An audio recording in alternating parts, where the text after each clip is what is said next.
Okay, again, so this is looking at a series of work that was done with Oreos and Star Wars, with work from Greg Hildebrandt, where they just did couplets of characters from light side and dark side.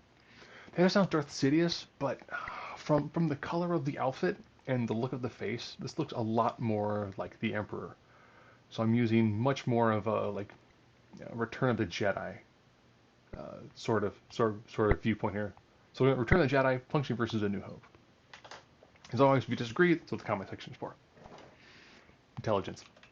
I don't think anyone's going to disagree when it comes to all of the machinations that, whether it's Darth Sidious or the Emperor, or even when he was just, Senator Palpatine, Chancellor Palpatine, he manipulated a galactic-wide conflict and came out on top. He orchestrated and created an empire, put himself on top. He was even in the process of orchestrating having a potential new apprentice destroy his old apprentice and then take his place. So definitely a master of the long game. And of course, somehow he survived. Fighting ability. I'm gonna give this one to Obi-Wan. If nothing else, by this time, Darth Sidious, again I'm looking for Return of the Jedi, hasn't really had to pick up a lightsaber. He hasn't really had to fight. Where Obi-Wan is still at least somewhat training, somewhat keeping up with his skills. That's why he was able to somewhat help train Luke. He kept up enough with what it is he had to do when it came to the use of a lightsaber. So I think he just still kept his skills up to par. Same with strength. At this time, I mean, the Emperor doesn't need to move. He doesn't have to. He is entirely an intellectual villain. Where Obi-Wan, not someone who's incredibly powerful when it comes to physical strength, but still someone who is, going out and about, living his life and doing things. Same with speed. Looking at Return of the Jedi, we see the Emperor stand up. We see him slowly walk around. He is not in a hurry. He doesn't need to be. Obi-Wan is still someone who, for his age, is quite spry.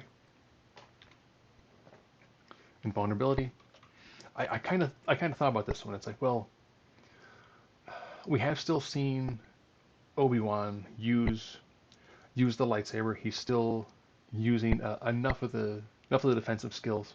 We also know from his fighting ability, when the lightsaber comes out, he is a defensive fighter. So I do very much picture him having at least some level of additional skill at something like this. Plus knowing that Sidious is going to try to use lightning. By this point in time, he's entirely given using the lightsaber. He doesn't need to. And we have seen Obi-Wan be able to do enough in the way of using the lightsaber to deflect lightning to at least give him an additional bit of advantage here and there. Durability, again, I'm going to Obi-Wan.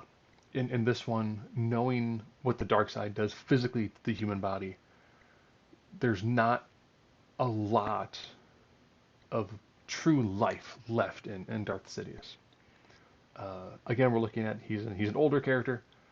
If we again switch these time frames a little bit, and instead of it being, he looks more Return of the Jedi-esque. If we are instead looking at, Revenge of the Sith versus Obi-Wan, instead of being A New Hope, we're looking at Revenge of the Sith level. Looking at both of them in their absolute physical primes and at the peak of their abilities. Again, it's going to be a slightly different fight from the way it works out. Raw energy projection. Force lightning is devastating. It's one of those things that we very much have seen the Emperor use. Again, I'm using the two terms interchangeably, just from the coloring of the outfit and the way the face looks. Definitely looks older than he did in Revenge of the Sith. Versatility. I kind of went back and forth with this. From what we've seen Obi-Wan use, he's still doing a little bit of the Jedi mind trick, but not a lot. He's still doing a little bit of the sensitive things that are happening.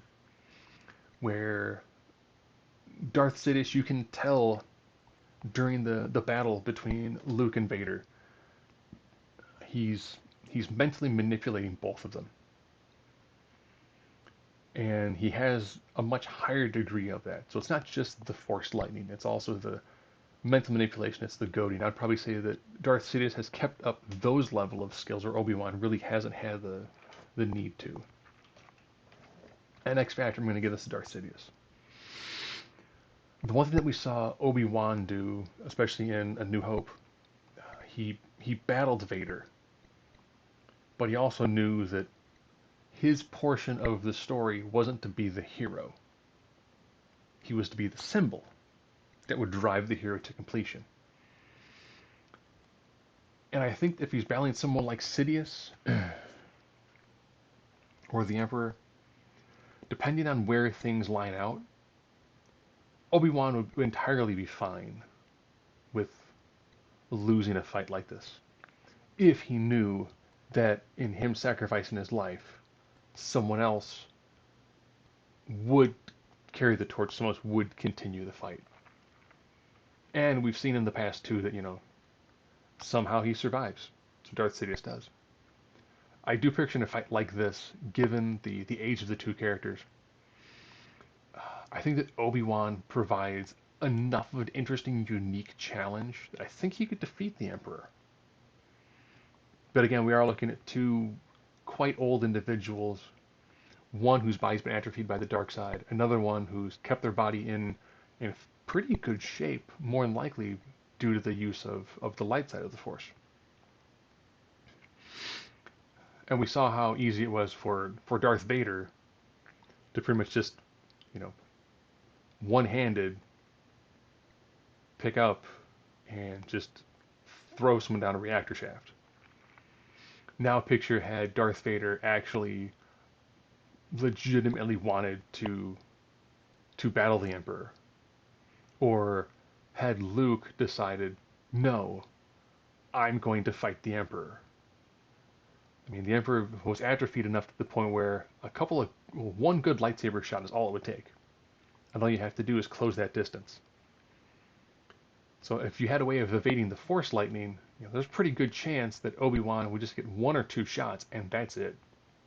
And there is no more Darth Sidious. There is no more Emperor. And who knows, maybe he might have found a way to have defeated him, at which point he wouldn't come back.